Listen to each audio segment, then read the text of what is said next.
Victory budget or missed opportunity? After 18 months of war, a year in which over 200,000 Israelis were displaced from their homes and hundreds of thousands drafted, the Israeli government had an opportunity to advance major economic reforms needed to secure the country's long-term success. Today, we're examining the newly passed state budget to see if it measures up. I'm Aylana Meisel, and welcome to Basic Law. Between the war against external enemies, the clash between the government and the bureaucracy, the new reform to the Judicial Selections Committee, and the passage of the state budget last week, there are at least 4 major news stories competing for top billing in the press. We'll be examining all of them in the coming weeks, but today we want to offer a deep dive on an important topic that just isn't getting enough attention. Israel has just passed a 756 billion shekel budget, including significant spending on defense, welfare, education, and subsidies to Haredi institutions. But perhaps the most interesting part of this budget is what it's missing. The complaint against the budget from the Bank of Israel and others is that the bill has missed opportunities to encourage the economic growth that is so essential to maintaining the security and welfare of Israeli society. So, here is our big question for today. What is in the budget that was passed, and how should it have looked to ensure that we can benefit from a thriving economy, spend on a strong and capable army, streamline wasteful government spending, and ease the tax burden on Israeli citizens?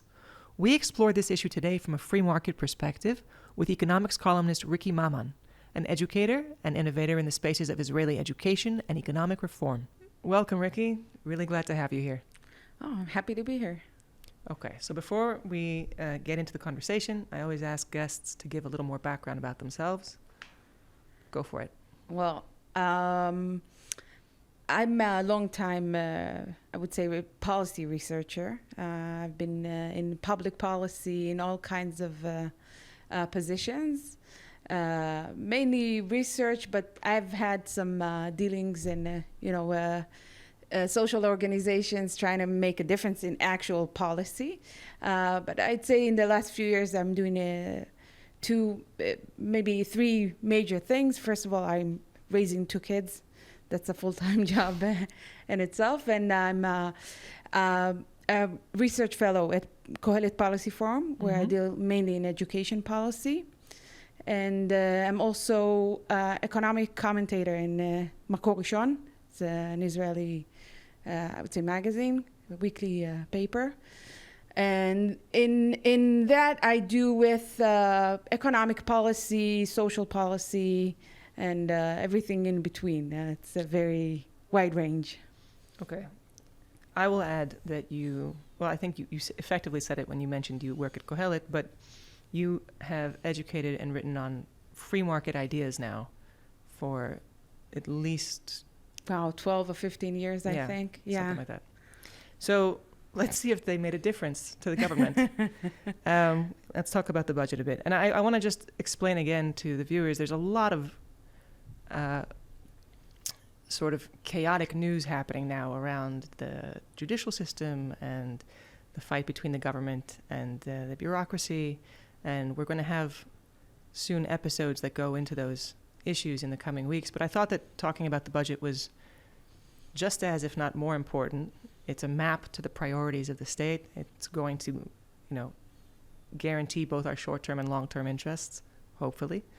And as usual, I also tell this to guests, I can't think of a better person to talk about it than you. No pressure. No pressure. Okay. So give me a 30,000-foot picture of the Israeli economy. If you look at the press today about it, I think you get somewhat mixed messages. The debt to GDP ratio is very high now. It's gone to 69%. We've had a downgrade in the credit rating, which I think might be more related to the political atmosphere than to the question of economic resilience. And of course, we have much more spending for defense needs and lower growth, but largely when I talk to people, they seem kind of optimistic as to the outlook, the general outlook. Am I right? Am I wrong? What's the picture as you see it? Well, I would say the economic picture is, everyone keeps saying as good as possible, as good as it can be under the circumstances. So it's basically like that. Even now that we're in 68, debt GDP ratio, it's still lower than a lot of other Western countries, developed countries. So we started at a very good point before we came to the war. We started at a very low debt ratio, and we had a very low debt in Israel, like in the yearly fiscal budget.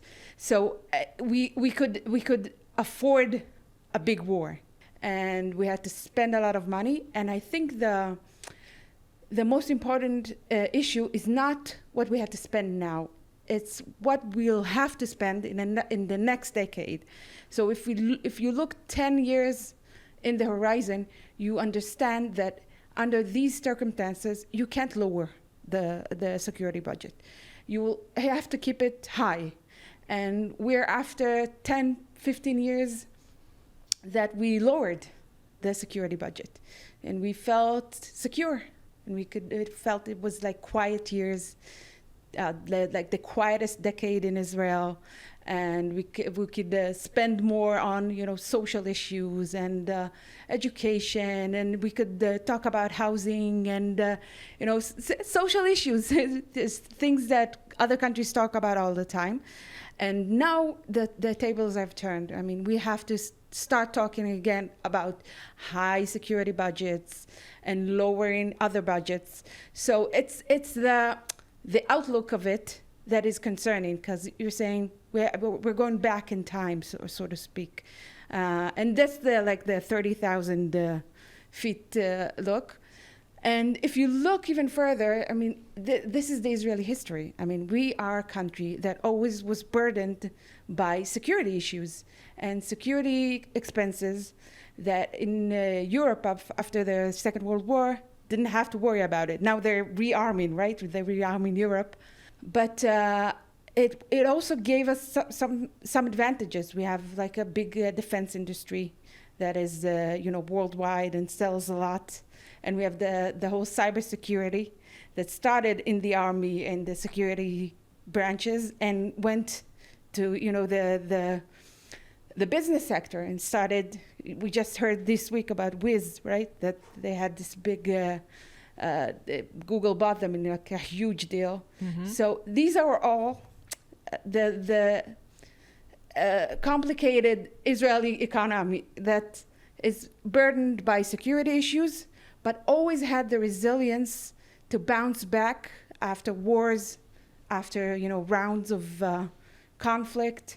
And that resilience is the entire economy, part of the economy? You were talking to me before the show about the different parts of the Israeli economy. So yeah, the Israeli economy, the thing is, it's like world known as the startup nation, right? The high-tech sector, Waze 10 years ago. Basically anything that starts with a W and ends with a Z. If you want to succeed in that sector, you should try in that area. So you always know that, and it's a huge part of the economic success of Israel, and it's very successful. Very, it has like 50% of the incomes the taxes come from that, and exports, and a lot of the success of the Israeli economy comes from that, and you have everything else, right? So it's the one economy that's very successful, very technological, and the other one is a lot, it's old, very regulated. It's not as competitive. It doesn't. It has a hard time competing with the rest of the world. It's not as productive. It's about 50%, I think, of the productivity of the high-tech sector, and you have these two economies living side by side, and the resiliency of the high-tech sector is, and every time there's a war, it's difficult to return to like the starting point. We keep going back, and it's I think it's one of the most important characteristic of the Israeli economy. Okay, we're gonna move to this existing budget in a moment, but I want to understand, what are the big spending areas for Israel? You've talked about defense. Defense obviously is at the top, consistently at the top. What are the other areas? And also, what are the ideas that have formed the Israeli approach to economics? Like, what's the philosophy behind, if there is a philosophy behind, a lot of these expenditures? Well, I think there's a lot of history involved, right? Because we had different stages in the Israeli country, in the Israeli economy. So we're at the beginning of the country, when you had Ben Gurion and Mapai, and it was very socialistic. It was socialist-like policy, very centralized. A lot of labor unions, mainly one labor union, right? The Histadrut was involved in everything that was going on in the economy. Everything was like run from above, and not a lot of free market. And that's how the Israeli economy was built. When people ask me a little bit about this, and I don't claim to be an expert in Israeli economics, but one of the things that always struck me was in trying to explain some of the Israeli approach to economics, which is obviously less free market oriented than perhaps you or I might have hoped. I say I don't know many states where the labor union pre-existed independence. You know, Yeah. it's a pretty good statement right there. But Yeah. let me not interrupt more. Sorry. No, please do. No, I think it's important to understand. I mean, I keep talking about, we'll probably talk about education, right? The education system. You tell me, Ricky. I think we will. I think we will. And people, I keep talking about it, right? About what's wrong with the education system. And I tell them, you have to know only just one number to understand why things are the way they are. And that's when the teacher union was built. It was 1903, okay? That's 45 years before the establishment of the country. So it's a labor union that built an education system, and not the other way around. So it's built with the teachers in the center of it. The teachers' interests are in the center of the whole system. Mm-hmm. And that's the way it's built. It's not the students. It's not the parents, right? The teachers, they're involved in every aspect of the system. And after the country was established, so Ben Gurion was a very authoritative leader, right? So he wanted to be in charge. So you have like a very strong Ministry of Education and a very strong teacher union, and that's the whole system. And that's the only thing you need to know to understand what's wrong with it.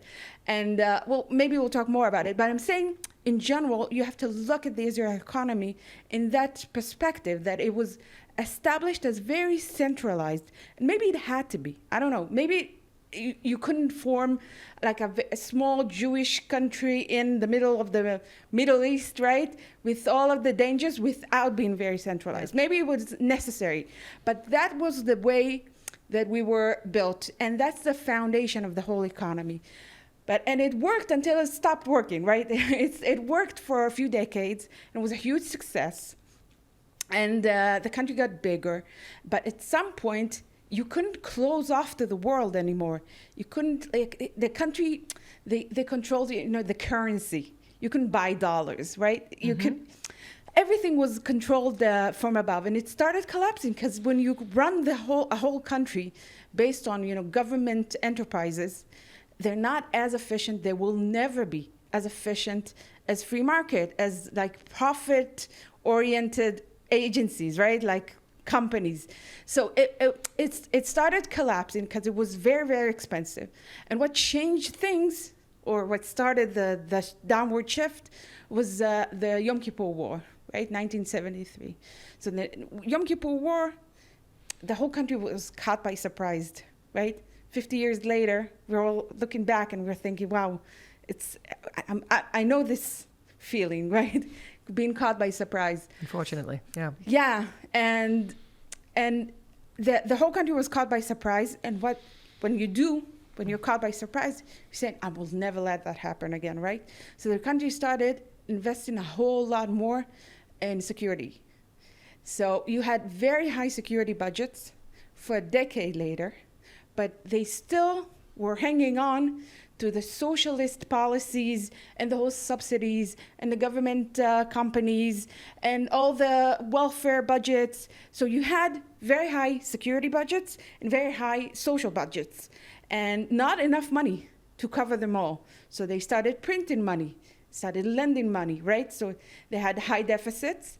And what happens when you print money, when you loan for yourself? You get inflation. So you had what's called the lost decade from 73 to 83. And it resulted in a huge crisis where we had like 400% inflation, and the country couldn't afford everything it was paying for. And that was a moment that we could, collapse or change. And they decided to change. The 1985 crisis brought a huge change. They changed a lot of the structures that were in place, whole subsidies, huge cuts in the budgets of everything, subsidies, a lot of things. Yeah, it was an austerity budget. Yeah. Yeah. And it was a game changer, right? It changed the country, and it became more free market oriented, more competition, less government, less centralized, and it changed the whole ship. Took a while, but that was the moment that things changed. So when we think about this crisis, right? Yeah. The 2023 crisis, the question 2025? No, we're in 2025, but October 7th, yes, 2023. Sorry, I just needed to. Thank you. Okay, so 2023 like crisis. 50 years later, right? Yes, okay. The crisis October 7th, that began. 2023, right? So the question was in like the Ministry of Finance, the question in everyone's mind was, are we going to be 1973 again? Are we looking at another lost decade where we'll have huge security expenses, and not enough changes in other fields that need to be changed, and we'll end up 10 years from now on the brink of a big crisis? Or we'll be smart enough to do what they did in 2003, where we again stood in front of a great crisis, right? Yeah. We had the dot-com crisis. I don't know if you remember that. Let's assume that I don't. Let's explain it. It doesn't matter. It was like a high-tech... bubble bursting. Yeah, exactly. So we had a lot of... it was a worldwide crisis, and it combined with a security crisis here. You had the second Intifada, and then we went to a Chomat Magen, like a big operation. Military operation, yeah. Yeah, so we were again facing a huge crisis of like a financial crisis and a security crisis at the same time. And again, who was the Minister of Finances then was Benjamin Netanyahu, and he's famous for what he did then. So he took the next big step of making Israel a free market economy, okay? I mean, a huge... How did he do that? He cut a lot of welfare spending. He privatized a lot of these government companies that were here. He opened a lot of markets to competition. It took a few years also, but that was again a huge change in the economic policy. And since then, you can say we're like, an advanced Western free market oriented country. And it was like a model on how to, make reform happen from a crisis. How do you take a crisis and turn it into an opportunity to give Israel the next big jump?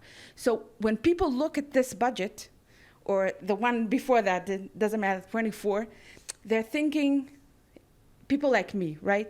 I'm looking at the budget, and not just saying, should we put, 10 billion here or 10 billion there? I'm thinking, what will give us the next big jump? What is this the budget that will give us the opportunity to change? Or is this a budget of more of the same? And I hate to say it, I think it's more of the same. It doesn't give us these huge reforms or big changes that we need. It just keeps things, at the current level. We're not, creating a huge deficit. there is a deficit, right? But we're trying to lower it, so it's responsible.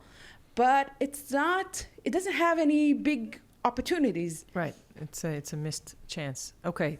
So let's talk about what's actually in the budget. Let's start with what they're spending on. Yeah. Talk to me about what they're spending on, and then tell me how you would have done it differently. Well, I think, first of all, you need to know the numbers, right? So I do, yeah. Yeah, so 750,000... 56 billion. 750... 6 billion, I think? Yeah, billion. Yeah. So, and the biggest budget is debt. Okay. Yeah, debt and interest. When you return, it's like 136 billion. Which we've racked up because of the defense costs. Exactly. So it's the big defense costs. It's all debts, obviously, but it's gone up Significantly, yeah. Significantly since the war. And the second budget is the defense cost, which 121, I think, billion. Mm-hmm. So it's, when you combine these two numbers, you understand, right? It's like 250 something billion. Yeah, so it's like from 750. So you understand, it's like a quarter or a third of the budget goes to defense. Okay. Yeah. So that's the war budget. That's what we're talking about. What about other big costs? The second biggest cost, or the third after. Right, those first two. Yeah. So it's education. And people don't know it, but up until the war, education was the highest budget, even before security. We spend more on education than we did on security for a long time, okay, until this war. And it's a huge system. And it comes from the fact that we have kids. We have a lot of kids. People in Israel, we have a very high birth rate in Israel. Mm-hmm. Even for secular women, it's a very optimistic. We're well outpacing, I think, yeah. all other Western societies in the number of babies. Definitely. Yeah. And we have a lot of kids, so you need a huge education system, and everything in Israel, is centralized. So there's everyone has to go to school, and it's all financed by the government. Yeah, by the government, or subsidized, but it's financed in a certain degree by the government. So it's a huge system, okay, and everyone it's 92 billion. Okay, it's a huge number, and you have everything else, which is health and welfare and internal security, and a lot of sectorial budgets. Okay, that go into certain fractions of the Israeli economy. And the most controversial one, obviously, is the Haredi. The Haredi. Okay, Yeah. well, we're going to talk about that, to be sure. Yeah, so I would say you have these, big defense budgets. You have these consensus budgets, whereas social, like education and health. Mm-hmm. And you have everything else, right? Welfare and sectorial budgets that are all very controversial. Okay. How would you have fixed it? What, the budget? Yeah, tell me what the budget looks like if it accords with the vision of the next big jump. Well, I would say two things, right? One is sometimes you can get more from less. Actually, let me start just 1 second ago. Let me just roll back and say, what will be the impact of this budget? You said it won't be too detrimental. It's just kind of keeping us at where we were. But the real criticism of it is that it's a missed opportunity, right? Yeah. So it's not going to put us in a worse position than we are in the short term. It just doesn't fix all of these very dramatic long-term issues. Yeah, and I think I have the same answer for both questions, right? It's the same thing, because it's not necessarily how much money you spend, and it's how you spend it, right? So you can spend 92 billion shekels on education, but it goes to a bad system. So if the system worked differently, then these 92 billions could have made a huge difference. Mm-hmm. And right now, it's just keeping things going as they are, which is not necessarily good, right? And the second thing I would like to say is sometimes you can get more by spending less. I mean, a huge part of the Haredi problem, as I don't want to, the Haredi problem as seen in certain parts of the society is that we spend too much money, right? If we spend less, then the whole incentives system would change for the Haredi system. And then they would potentially need to integrate into Israel, and even if they didn't, then people would feel less resentful about subsidizing the society at a high rate. Part of the problem is you are subsidizing a certain lifestyle. So why don't we do this? Why don't we go into some concrete examples, using this one as the first one? I keep hitting the microphone. I'm sorry, folks. What are we giving in the budget to Haredi society, and how would you adjust? So the huge social controversy is the coalition money, right? The political money. It's about 5 billion shekels that goes into very sectorial things. It goes to the yeshivas and the education system of the Haredi, and it goes to these.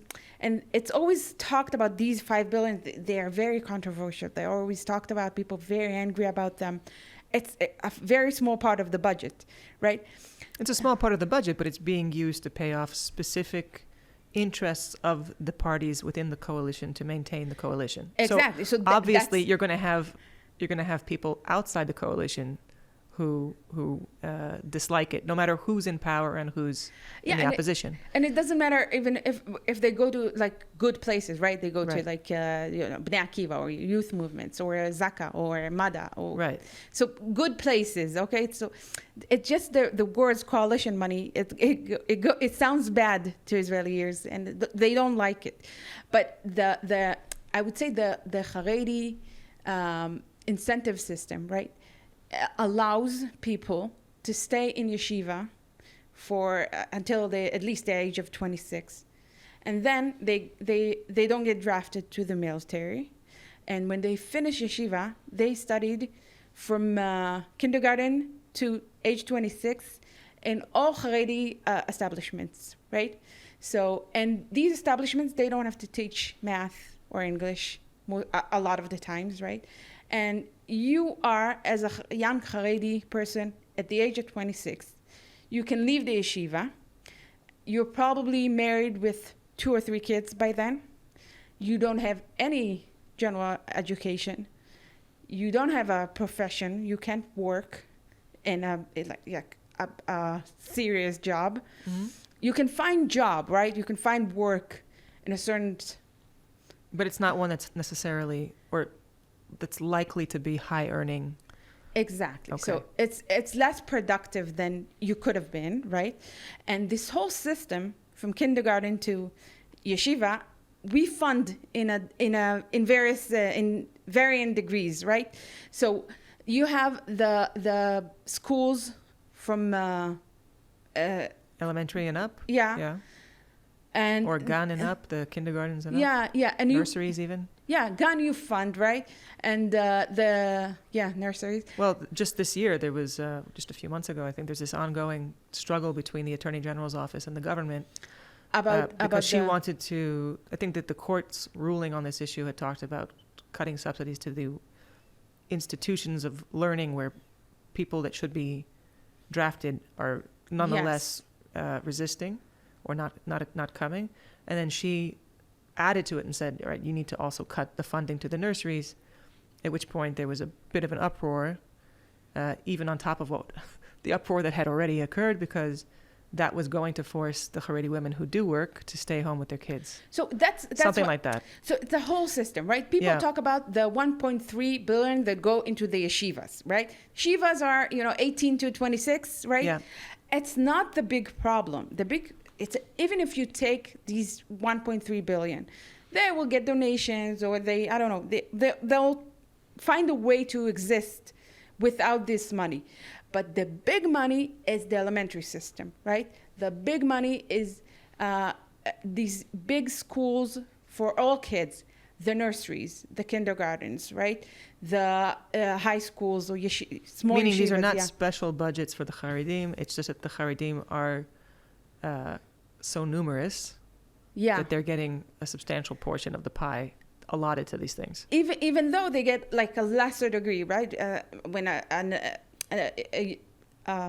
secular elementary school get 100%, they will get like 50% or 75% in certain cases, but they still get a piece of the pie, right? Think about healthcare. Mm-hmm. If they had to pay for healthcare, they could not afford that, right? And healthcare in Israel is very extensive. So you get healthcare, you get education funding, you get nurseries, you get Bituach Leumi, like you get social budgets or welfare budgets, right? Because you're a big family that doesn't earn a lot, so you get like you get basically state subsidy. State subsidies. So you have this whole system that can support you, even if you're not working and you're not supporting your family, right? So the women work and they support and they give a paycheck. But you can still make do with one earner in the house, and the other one studying in yeshiva, working part-time, working without, reporting it to the government. So you can make do because you have this whole system, this whole welfare system that takes care of you. So the budget retains those incentives as it is, which I think is not a massive surprise to anybody, because that was what was going to either make or break the coalition for a long time. But what should it look like? So when you think of, the governments in Israel that like to spend money, they like to give money to the citizens, right? So 10 years ago, there was a huge controversy about housing prices. And people were like, we can't afford to buy a home. New couples, new families, young people can't buy homes in Israel. Mm-hmm. Israelis love to buy homes. They think they should. It's part of being an Israeli. Yeah? You get married, you have kids, you buy a house, you live in your house. So it's the Israeli dream. It is, yeah. Yeah, and much more so, by the way, than in the States. I was completely unprepared for it when I got here. That pretty much anybody from any socioeconomic background is saving for a house. Yeah, everyone wants to buy a house. It's like something. It's something you own. Yeah. Yeah. And so everyone wants to buy a house, and housing prices went up, and the government decided to help people buy a house, young people, young couples, young families to buy a house, and they built this whole system of. But like a lottery. Yeah, and it's for apartments. Yeah, and you get like 500,000 discount on a house, right? Mm-hmm. If you register to a lottery and you win, you can buy a house with a huge discount by the government, right? It's a very weird concept, and in time you understand that these kind of systems end up in Haredi hands, right? Because if you build it on a socioeconomic criteria, then they always get the higher on the list, right? So even if the nurseries are subsidized by the government, and it gives higher criteria to people with lower incomes. So. Okay, so you see that there are like 12% of the population, but they get 50% out of the subsidies of the nurseries. What I'm saying is we have a lot of different ways for people who don't want to work to rely on the government. Is that it's also something that is could also be said about, I don't know exactly what the numbers are, but could also be said about the Arab sector.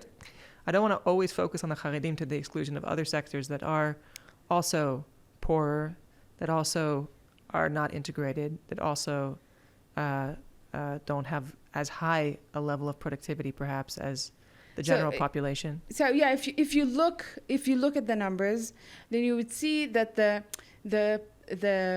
productivity problems, big productivity problems of the Israeli economy is like Haredi men and Arab women, right?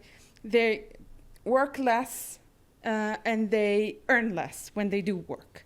So these are two big issues that could be resolved. And Arab men, they work, but they work and with lower incomes also. And you have Haredi women who work a lot more, right, than the Haredi men, and they are at the level of like non-Haredi women, right? And but they earn less also, and it's Haredi women are less of a problem, and I would say.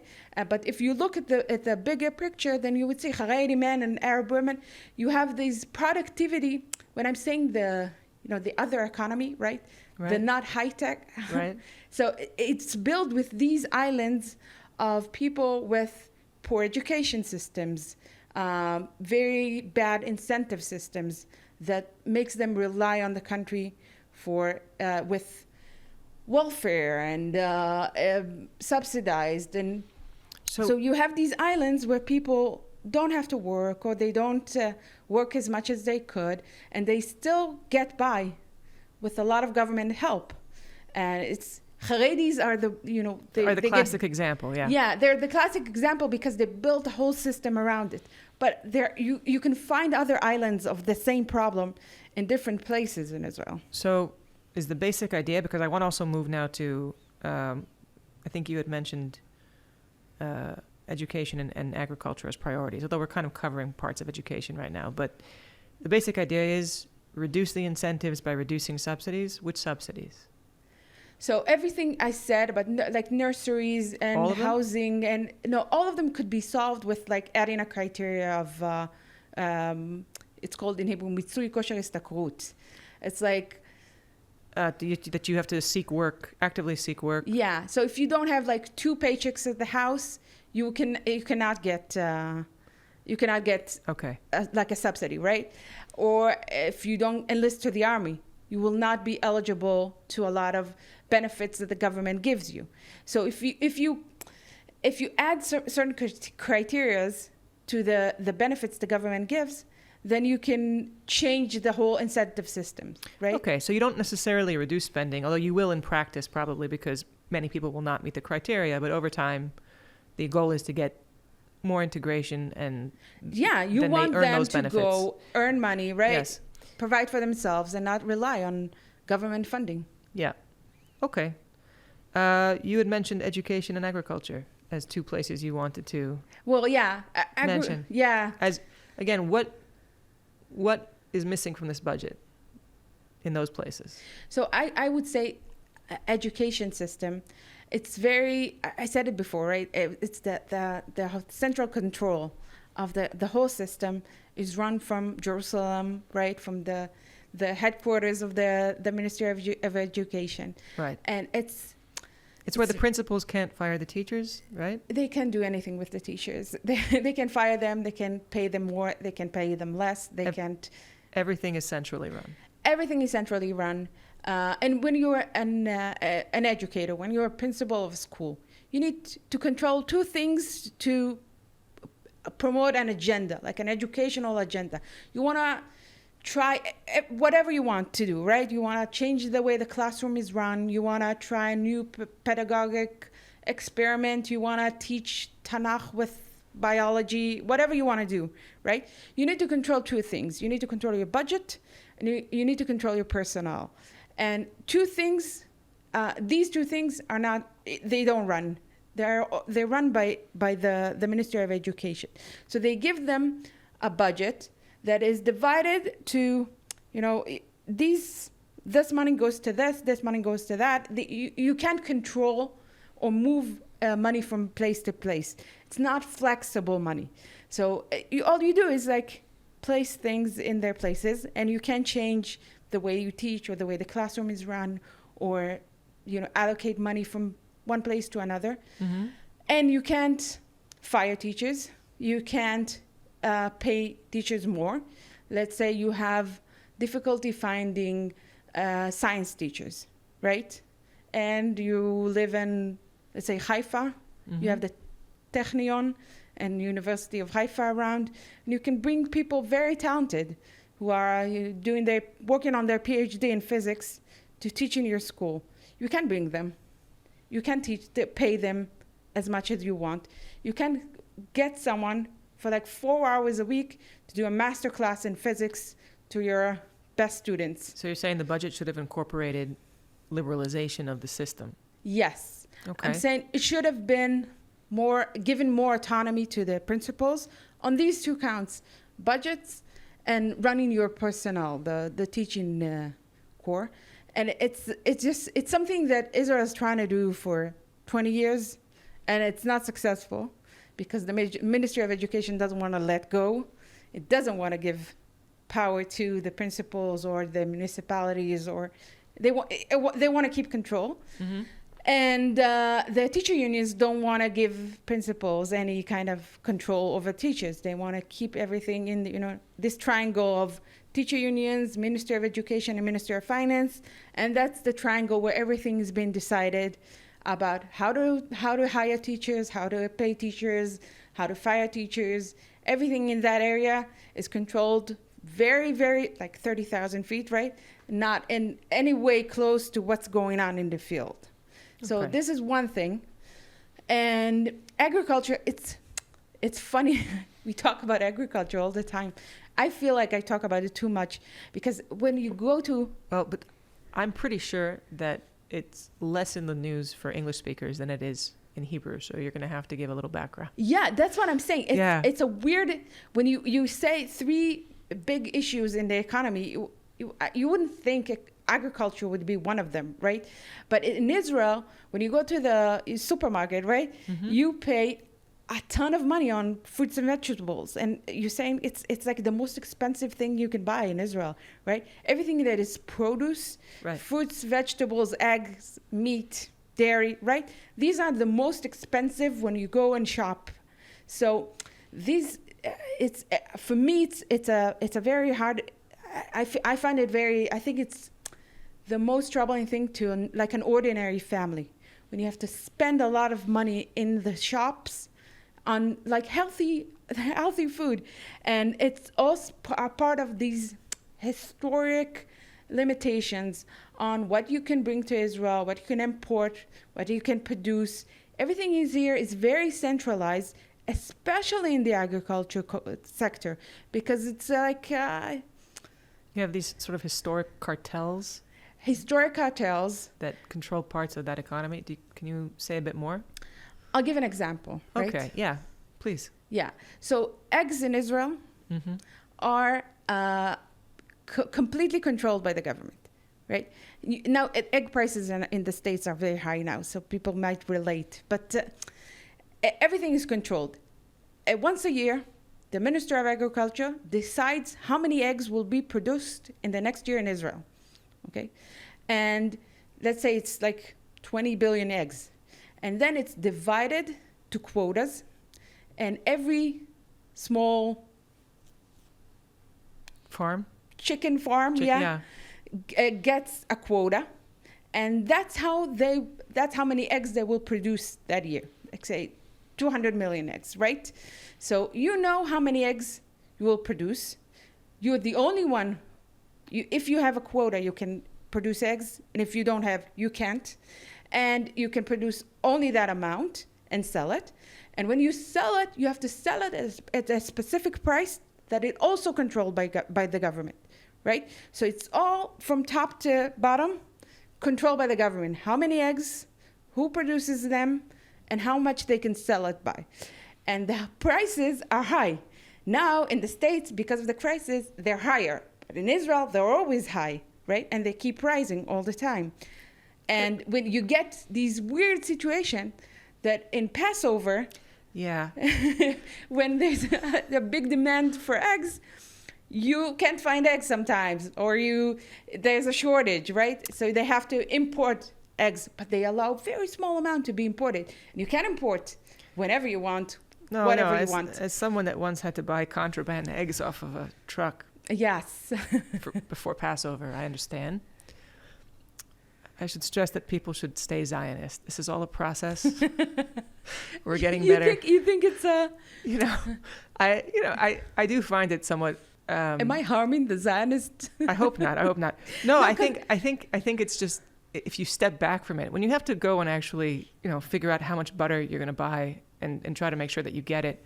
I once had to leave a supermarket with a stick of butter and then come back and buy the second because they were rationing. That there are just certain products here where, despite Startup Nation, we're feeding the world amazing high tech, and then occasionally, rarely, but occasionally, there's a run on milk, eggs, honey, butter. That's an alarm. Oh, really? Oh, it's an alarm? But let's see. Where are we going?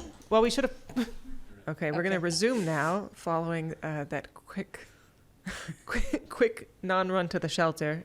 We had an alarm here. Houthis wanted in on the action. We were talking about sticks of butter. Yeah, there's this issue of kind of annual shortages in basically all the products that you would need to make cake, except flour. So talk to me a little bit more about it. So the thing is, it's agricultural products, because Israel is, because of the Zionist vision, right?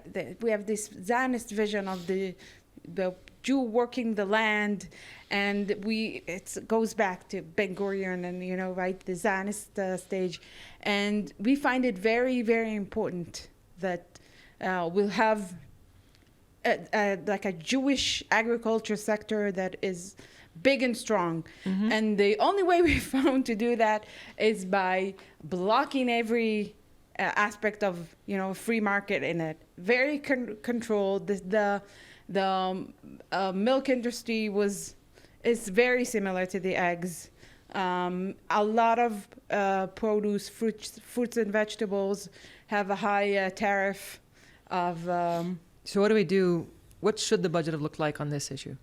So you can find it not just in agriculture. You can find it in a lot of other fields of the Israeli industry. Mm-hmm. So that's like second economy, right? The second economy that is very regulated. When I say very regulated, I mean these kind of things where you control what you can import to the country, and you make it very expensive, and you make it very hard to import. You put a lot of very specific laws where you can only buy bicycle with a very certain criteria, right? That is happen to be involved very local criterias, right? You can only that is very specific kind of technical requirements that block out most products that you'd want to buy on that for whatever that specific thing is. So I think if there's one thing this government did that was very important, is a huge reform in that. It's called מה שטוב לאירופה, טוב לישראל. What's good for Europe is good for Israel. And it leveled the regulation on a lot of different products from the EU regulation. Basically certain things that had passed, that were approved by European regulatory authorities, were instantly therefore acceptable here in Israel, as opposed to having to go through an independent process. Exactly. And now they're talking about doing the same thing with American standards. I'm excited. Yeah. Okay. I'm excited. All right. You had wanted to also... All right. This was, I think, the last topic that you wanted to cover relating to this particular budget. So let's just review. You had wanted to cut and also make more efficient the budgets being given to the Haredi sector that are incentivizing... a non-productive way of living. A non-productive way of living from an economic standpoint. And you would have liked to make certain liberalization reforms within the educational sector, which today is so tightly controlled that any decision relating to hiring, firing, content is run by the Ministry of Education. And the budget was an opportunity to start changing that. Yes. And then last but not least, you want eggs. I do want eggs for Seder. I do want eggs. Yeah. No, I want to draw the bigger picture, please, from all of these, because there is a bigger picture, right? When you think about Israel's future, you understand we're not rich, and we don't have oil. We have a little bit of a natural gas, right? But it's nice. Yep. And our way of being a local power, a way of staying a strong Jewish country in the Middle East is the Jewish mind. And we need to invest in the people. We need people to be the best that they can be. So you need them to be smart and innovative and entrepreneurs, and you want them to think about how they're making their lives and everyone else around them better. And you want them to think about the next big thing, the next big whiz. And unfortunately, it all goes through an education system, right? That's the way to cultivate those big, smart entrepreneurs, innovative people. Right. And when you have a poor education system that shows very, very poor outcomes in international comparisons. Yeah. So you understand that we have a problem. We want the next big thing, right? We want the next generation of smart people who will advance the country and will produce the taxes that are needed to support these huge security problems, right? So we need that. And the only way to do that is by giving them a good education system, right? So you have, on one hand, the general education system that is very poorly, you can see very poor outcomes from it. And you have the Haredi education system that produces people who are not even oriented to integration in broader society. Exactly. Right. Integration and, supporting themselves and becoming a part of the economy and a part of the society. So I think these problems are all a part of the bigger picture. And even if you look, at eggs or everything else, or bicycles, right? So you understand that Israel is a small country in a very hostile area, and we can't produce everything by ourselves, right? You have to be open to the world. You can't allow yourself, when the war started, you had 70% of your eggs at the northern border, and 70% of your tomatoes at the southern border. So when the war started, we didn't have eggs and we didn't have tomatoes. And it's a big problem. And when you do have them, they're very expensive. So I want people to come to Israel in spite of the security issues. I want them to come because it's a good place to live. And it is. It's a great place to live. We have the best people in the world. And you need to give them the best possible, the highest quality of living, right? That's what I want for them. And I don't want them to go to the store and not find butter. That's an offense to quality of life in my view. We're going to end it there. I really appreciate you taking the time to come, and I hope to see you again soon. Yeah, thank you. Thank you for inviting me. I hope that next time that we talk about this, it's after all sorts of major reforms that have suddenly opened the economy. Just imagine. Well, you're going to wait 10 years before you invite me again? Okay, we'll have you in the middle. Thank you. Thank you.